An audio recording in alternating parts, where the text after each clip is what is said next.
chérie du clan de l'armée et du clan des civils à l'heure actuelle du côté du Soudan? Oui, je pense que le problème du Soudan commence à devenir très profond. Vous savez, il y a l'avant-révolution et l'après-révolution. C'est deux temps bien précis qui concernent le paysage politique dans un État où un dictateur, n'est-ce pas, sanguinaire, a passé plus de 30 ans aux affaires à martyriser son peuple et que le peuple se lève pour se révolter. Il y a les conséquences. Les conséquences peuvent être à court terme, à moyen et à long terme.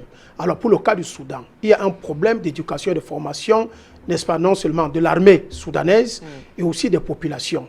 C'est un peuple qui n'est pas tellement mature, n'est-ce pas, dans le contexte politique. Et même c'est un peuple qui a été surpris de ce type de révolution qui s'est passé. Donc, il faut gérer l'après-crise et l'après-révolution. Et pour gérer ça, il y a l'ingérence. Il y a l'ingérence dans ces affaires. Il y a les Américains qui s'impliquent, n'est-ce pas, dans la gestion de cette crise politique au Soudan, qui veulent positionner les personnes. Ici, à l'époque, lorsque cette révolution avait renversé M. Omar el-Béchir, j'avais présenté deux cas de figure. Il y avait un homme d'affaires soudanais qui exerce aux États-Unis depuis plus de 40 ans aujourd'hui et que les Américains vont le positionner. Et il y a le leader de l'opposition soudanaise qui était en exil aux États-Unis qu'on va aussi le positionner. Alors, maintenant, le Conseil national de transition qui a été constitué par la société civile, par les partis politiques et d'autres leaders, n'est-ce pas, soudanais, et d'une part, et d'autre part, il y a l'armée, n'est-ce pas, l'armée qui est constituée par le Conseil militaire, qui a pris le pouvoir par la force, n'est-ce pas, et qui a cherché à s'imposer au pouvoir pendant plusieurs années pour diriger les affaires au Soudan. Alors, il y a cet affrontement entre ces deux cas-là, ces deux forces politiques, n'est-ce pas, de transition au niveau du Soudan, qui créent un clash.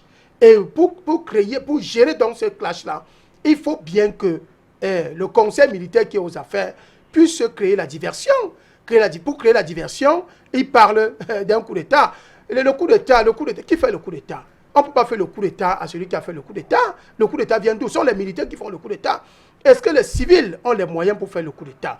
Les civils n'ont pas les moyens pour faire le coup d'État. Les civils ont les moyens, n'est-ce pas, pour sortir dans la rue et pour crier haut et fort, pour réclamer et pour dénoncer comme les civils l'ont fait et qu'on avait tué une centaine de civils la dernière fois et que l'armée avait dit qu'elle ne savait pas d'où provenaient ces assassinats, n'est-ce pas, des foules là. Donc, ça fait que ça pose un véritable problème. L'implication de l'Union africaine dans la gestion de cette crise pour apporter l'apaisement dans la gestion de la crise a amené, n'est-ce pas, le conseil militaire à se raviser dans son intention de confisquer le pouvoir. Maintenant, la société civile et les hommes politiques n'ont pas de force, ils n'ont pas de moyens. Alors, pour continuer à les écarter de la gestion des affaires, le conseil militaire ressort un dossier de coup d'État pour gagner en temps. Ça les permet de gagner en temps, ça les permet de voiler, n'est-ce pas, les yeux de la communauté internationale pour dire qu'il y a un réel problème profond au Soudan. Donc, donnez-nous le temps pour qu'on puisse, n'est-ce pas, prendre les choses, stabiliser le pays, apporter la sécurité, sécuriser les populations, sécuriser les biens et de travailler de concert avec une partie de la société civile pour que maintenant la transition puisse avoir lieu. Alors, ça va prendre combien de temps? Cette transition va prendre combien de temps? Nous savons que le Soudan a une constitution. Quand on regarde l'article 122, alinéa 3, je crois, alors cet article est clair là-dessus. Le conseil militaire avait un délai pour organiser les élections et pour passer le pouvoir aux civils. Il faut un pouvoir civil. On ne peut pas continuer avec des pouvoirs militaires en Afrique parce que le pouvoir militaire appelle le coup d'État du coup d'État. Hein, dans le cas où ils sont en train de présenter là. Et là, ça va rendre la situation très difficile au Soudan. Et quand ça rend la situation très difficile, à cette partie du Soudan, le Soudan du Sud paye le prix. Et en ce moment, ça met le Soudan au chaos. Et c'est ce que nous avons toujours dénoncé ici, Afrique Média. Nous avons toujours dit que quand il y a l'implication des Occidentaux, en particulier des Américains, dans une révolution, alors le pays va en pâtir et le pays va payer le prix. Omar el-Béchir a ici travaillé avec les Américains. Il était agent de la CIA pendant des années. Pendant des années, il a servi les Américains. Alors, maintenant, quand il part, les Américains veulent mettre le chaos. Les Américains veulent déstabiliser le Soudan pour continuer à en profiter. Parce que quand il y a le désordre, ils continuent à prendre du pétrole, continuent à prendre le coton, continuent à prendre l'or du Soudan. Et c'est les Soudanais qui vont payer le prix. C'est pour ça, quand les Américains lèvent la tête, prêtent le flanc, veulent superviser, financer la révolution, il faut que le peuple refuse. Le peuple doit se retourner contre ces ordres occidentaux. Le peuple ne doit pas accepter. Parce que quand vous acceptez, il y a un vide politique. Et c'est le vide politique qui existe au Soudan. Et c'est ce vide politique qui appelle le Conseil militaire à dire qu'il y a les coups d'État, à simuler les coups d'État et à engager des actions pour rester au pouvoir, n'est-ce pas, pendant autant de temps qu'ils veulent. Donc il y a un problème au Soudan et c'est ce problème qu'il faut résoudre. Et ces solutions, nous allons les apporter tout à l'heure, Madame Timala. D'accord.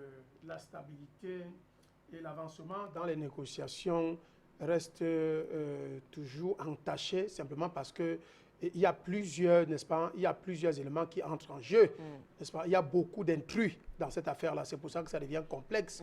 Alors, et nous pensons que en tant qu'Africains, l'Union africaine, n'est-ce pas, qui avait commencé à se prononcer lorsque cette crise-là durait, devait continuer, n'est-ce pas, à mettre la pression sur des autorités soudanaises pour qu'elles puissent s'asseoir autour d'une table et trouver une solution efficace et rapide. Et je crois que la seule solution efficace, il y a d'abord la loi fondamentale. Il faut d'abord mettre en application la constitution, n'est-ce pas, soudanaise. Il faut faire appliquer toutes ces lois-là qui régissent le fonctionnement de l'État. Et dans toute loi fondamentale, je crois qu'on esquisse ici les prévisions des coups d'État ou l'absence d'un président de la République pour savoir comment est-ce que les affaires doivent se conduire jusqu'à terme. Ça, c'est la première solution. La deuxième solution, il faut que les acteurs politiques soudanais, c'est-à-dire que les partis politiques, dont les leaders, la société civile et le Conseil national de transition et le Conseil militaire, doivent discuter en tenant compte de la stabilité de leur pays.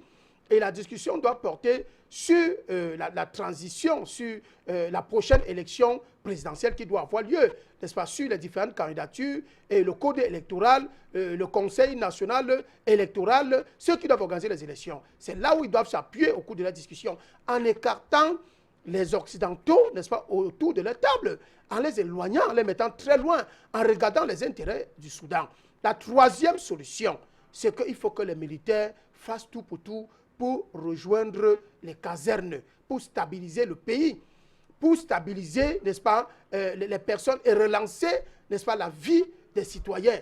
Voilà la troisième solution. Et en ce moment, si on est d'accord là-dessus, je crois que les Soudanais vont prendre conscience de la situation. Ils vont se mettre autour d'une table et les choses vont aller d'elles-mêmes. Et il y aura des solutions et la stabilité va revenir. Damaris Gudju, toutes ces ingérences extérieures, comme le disait Luc Michel tout à l'heure, qui sont quand même de nature à aggraver l'existence même du continent africain. Vous savez, nous avons eu des sujets comme ça date peut-être de plusieurs mois. La provenance de la puissance occidentale et américaine date depuis Mathusalem. Vous savez, dans les années 20 et 10, lors des guerres froides et des deux guerres mondiales, les Occidentaux n'étaient pas encore unis, n'étaient pas encore solides, ils étaient divisés. Mais ils ont très vite compris, ils ont créé l'ONU, l'Organisation des Nations Unies, où ils tiennent, n'est-ce pas, cette grande institution avec un fil de fer. Ils ont imposé à tous les États en leur faisant croire que, étant membre de cette organisation, alors vous êtes protégés et on parle de la même voie et on a la même direction et le même sens qu'on emprunte pour diriger le monde. Et les pays africains sont entrés dans cette institution sans avoir, n'est-ce pas, eux-mêmes posé la problématique de savoir pourquoi est-ce que nous devions aller adhérer à quelque chose qui a été créé par des Blancs, et alors que dans le passé, les Blancs nous avaient exploités et les Blancs nous ont combattus. Alors, ça a suivi avec des mouvements indépendantistes dans toute l'Afrique, où on a constaté que les mêmes Occidentaux, à travers, n'est-ce pas, l'ONU, ont décidé de décimer tous les Africains, les leaders africains qui avaient levé la tête pour demander l'indépendance. Alors que l'ONU, ici, devait superviser l'équilibre et la stabilité des États dans le monde entier. Oui. Alors, l'ONU n'a pas servi. Et les Africains ont continué à rester dans l'ONU, n'est-ce pas, dans cette organisation-là. Sans un droit de veto, de toutes les façons. Oui, oui. Il n'y a aucun équilibre en réalité. Effectivement, effectivement. Et c'est que ce n'était même pas, en réalité, une institution qui pouvait servir à l'Afrique et qu'aujourd'hui s'en sert par l'Afrique, ça se voit très bien. Et même à d'autres pays du Moyen-Orient et même de l'Asie. Alors, les pays africains, quand le mécontentement s'est présenté, on leur a autorisé de créer leur propre organisation. Vous connaissez l'OUA, de créer leur organisation. Et quand les pays africains créent cette organisation, les Européens, les Blancs, viennent maintenant leur dire que bon, vous n'avez pas les moyens pour travailler, nous allons mettre les moyens à votre disposition. Et ils ont même choisi le siège de cette organisation et ils ont présenté de temps en temps la feuille de route, n'est-ce pas, de fonctionnement de cette organisation, à savoir aujourd'hui l'Union africaine. Parce qu'ils sont partis de l'organisation de l'Union africaine pour arriver à l'Union. C'est-à-dire quand chez eux, ils créent un démembrement, par exemple l'Union européenne, ils vont vous dire aussi de changer, n'est-ce pas, la dénomination pour mettre l'Union africaine quand ça quitte de l'organisation de l'Union africaine. Donc, vous voyez que l'évolution de la conscience occidentale est une évolution qui est claire. La domination du monde, n'est-ce pas, s'imposer à tous les prix pour assujettir les autres nations du monde. Et l'Afrique est toujours restée là. L'Afrique s'est contentée à observer et à être assistée, malgré les richesses de l'Afrique. Et dans la formation, dans l'autre cas de figure, dans la formation de l'intelligentsia africaine, les mêmes Occidentaux ont proposé des bourses. On dit, bon, nous allons vous donner des moyens pour que vous envoyez vos enfants chez nous, les plus intelligents. Parce que la bourse, ça appartient aux plus intelligents, les plus compétents. Alors, vous envoyez vos enfants chez nous et nous allons les former. On forme vos enfants, on les donne les orientations et on les renvoie chez vous pour qu'ils viennent développer vos pays. Et on a constaté que c'est toujours pas la vérité. Et les Africains sont toujours restés dans le contexte, n'est-ce pas, des bourses. On envoie encore des gens, on donne des bourses à certains plus intelligents africains dans les différents pays en Occident pour aller suivre des formations, pour devenir des ingénieurs, devenir tout ce qu'ils veulent devenir.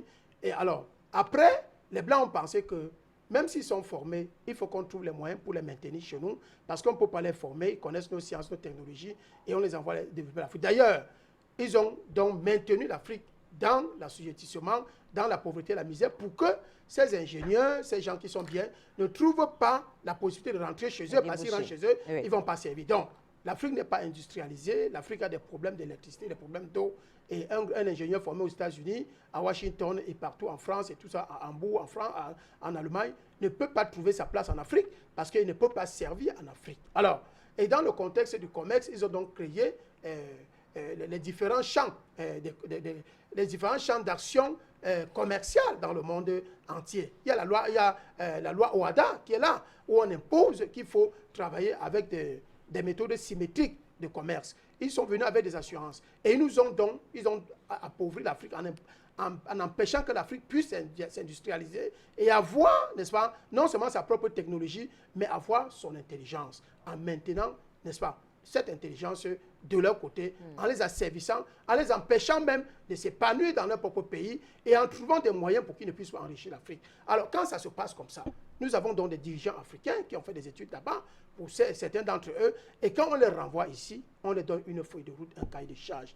C'est pour ça que je disais d'entrée de jeu que ces gens, au moment où ils arrivent en Afrique, on les utilise. Ils ont commencé à servir la CIA, ils ont commencé à servir Interpol. Ils sont des agents, ils fournissent des informations aux Occidentaux. Et quand ils fournissent ces informations, on les utilise pour créer des bases militaires en Afrique. Alors, vous voyez la déportation de l'intelligence des organisations, des institutions internationales et la stabilité du monde qui revient maintenant à dire qu'il faut, pour contrôler l'Afrique, il faut établir des bases militaires. Parce qu'on a vu que la sécurité reste prépondérante, au-delà des actions politiques, économiques, sociales, culturelles et tout ça là. Mais si vous êtes en insécurité, ça ne peut pas prospérer. Ils ont donc imposé des bases militaires. Et nos chefs d'État, qui sont des codistiers, qui ont des doubles nationalités, qui ont des triples et quadruples nationalités, sont donc des sous-préfets de ces Occidentaux. Et quand on arrive à ce niveau, on comprend que l'Afrique est complètement assujettie. Assujettie par leur propre président, assujettie par leur propre leader. On commence à créer des classes en Afrique. Et quand on crée des classes en Afrique, qu'est-ce qu'on fait? On contrôle toute l'Afrique. On contrôle systématiquement toute l'Afrique. Et en contrôlant l'Afrique, au-delà des bases militaires, tout ça là, il y a des banques. On vient établir des banques. Et quand on crée des banques, on crée des monnaies, on vous impose d'utiliser ces monnaies-là, ça veut dire que vous êtes fini. Vous êtes mort et enterré. Alors, quand vous êtes mort et enterré comme ça, quand on résiste, on commence à dire que la déstabilisation, mais en réalité, c'est ça la déstabilisation. C'est-à-dire qu'il y a quelque chose qui a été pensé, qui a été mûri, qui a été mis sur pied, qui a été, n'est-ce pas, orienté, et il n'y a plus moyen. Quand je dis il n'y a plus moyen, l'Afrique est encerclée. Pour que l'Afrique sorte de là, qu'est-ce qu'il faut faire? Il faut faire un appel de pied. Et pour faire un appel de pied, vous avez donc, dans des pays comme le Cameroun, où vous avez un gouvernement qui vous dit qu'elle ne reconnaît pas la double nationalité. Vous voyez? C'est-à-dire que vous avez des enfants intelligents, vous avez des gens qui sont bien formés. Quoique le Mali et le Sénégal, c'est la même chose. Ils reconnaissent pas la double nationalité, sauf si je me trompe. Alors vous avez des enfants qui ont été formés. Aujourd'hui, nous sommes au 21e siècle. Ces enfants peuvent bien vous servir. On dit que non. Ces enfants, on ne reconnaît. On impose. Parce qu'il faut reconnaître qu'au président bien, il a été imposé. Mais comme ils ne peuvent pas se sacrifier, puisqu'ils ne veulent pas se sacrifier, ils ont eu le cahier des charges, ils ont signé, n'est-ce pas, la charte de l'impérialisme pour qu'ils viennent au pouvoir. Ils ont signé des accords. Et que s'ils violent ces accords, alors ils ne seront plus au pouvoir, ils seront comme Omar El-Béchir, ils seront comme Gbagbo, ils seront comme d'autres, n'est-ce pas? Alors, ils vont se retrouver en dehors de leur pouvoir. Et comme on les a amenés à s'intéresser au pouvoir, et ces gars ne peuvent donc pas changer le cahier de charges. Et ce qui fait que l'Afrique est donc maintenue dans le dépotoir. Parce que le thème qu'il faut utiliser, quand on parle de la déstabilisation, hein, le thème qu'il faut utiliser, c'est que l'Afrique est dans le dépotoir. Quand les gens racontent n'importe quoi, l'Afrique ne peut pas décoller. Tout ce que je vous ai dit là, est-ce que vous trouvez qu'il y a une issue au-delà de l'alternance politique? Et l'alternance politique ne suffit pas. Il y a des pays où il y a eu 4 présidents, 5 présidents, n'est-ce pas, qui sont à la tête du pays. Je prends le cas du Bénin, où en réalité, on va sortir parce qu'on repart au standard. Allez-y. Voilà, ils ne sont pas sortis de la misère parce que c'est les mêmes personnes qu'on prend et on recommence avec. C'est les mêmes gens qui ont été formés à l'extérieur par les Occidentaux. On a le cahier de charges. Ils doivent respecter ce cahier de charges. Et quand d'autres qui veulent arriver au pouvoir, qui sont assoiffés de pouvoir, certains opposants qui disent que c'est parce qu'il n'y a pas l'alternance. Quand ils arrivent au pouvoir, ils découvrent une autre réalité du pouvoir en Afrique. Et en ce moment, ils sont maintenus dans le statu quo. Donc, je crois que pour les ébauches de solutions, nous allons proposer des solutions. Oui. Nous allons aller du côté du standard. Nous avions Michel depuis la Côte d'Ivoire.